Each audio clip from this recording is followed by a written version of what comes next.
रहीम। तारीफ़ उनजी जंहिं जोड़ियो ही जहान, तारीफ़ उनजी जंहिं जोड़ियो ही जहान। नवाज़ियाई नेमतुनि सां कयाई करोड़े एहसान। अशरफुल मखलूकात चई बेहतर वधाया ईमान। सचो थियो सुभान फबिअय्यि आलाइ रब्बिकुमा तुकज़्ज़िबान। मोहतरम जनाब सदर मजलिस, अस्सलामु अलैकुम। जियां त अॼु मुंहिंजी तक़रीर जो उन्वान आहे सिंध जी सकाफ़त। सकाफ़त लफ़्ज़ जी माना आहे पोखण या सिंगारण। ही लफ़्ज़ अरबी ॿोली जी लफ़्ज़ सफ़्त मां वरितल आहे, जंहिंजो मफ़हूम आहे तहज़ीब या तमद्दुन।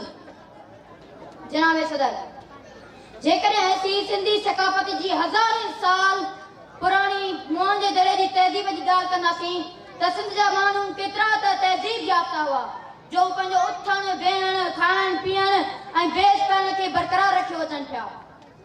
हिन सिंध में शहबाज़ कलंदर जहिड़ा, शाह अब्दुल लतीफ़ भिटाई जहिड़ा ऐं सचल सरमस्त जहिड़ा दरवेश हिन धरतीअ ते सकाफ़त जा उहिञाण आहिनि।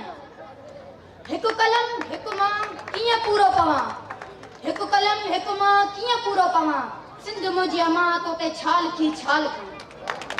जनाब सदर, किंजर खां वठी कारूंझर ताईं, कराची खां वठी कश्मीर ताईं असांजे सुहिणे सिंध जी सकाफ़त वाज़े आहे।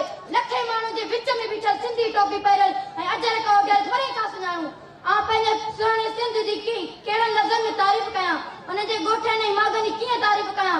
मूं वटि उहे लफ़्ज़ ई न आहिनि जो पंहिंजी प्यारी सुहिणी सिंध जी तारीफ़ करे सघां। जो क़ौम जीआरे सो जीअंदो रहंदो, जो आम उजारे सो जीअंदो रहंदो। मूंखे तारीख़ ऐं तक़दीर ॾिनी पक आ, मूंखे तारीख़ ऐं तक़दीर ॾिनी पक आ। जो सिंध संवारे हो जीअंदो रहंदो।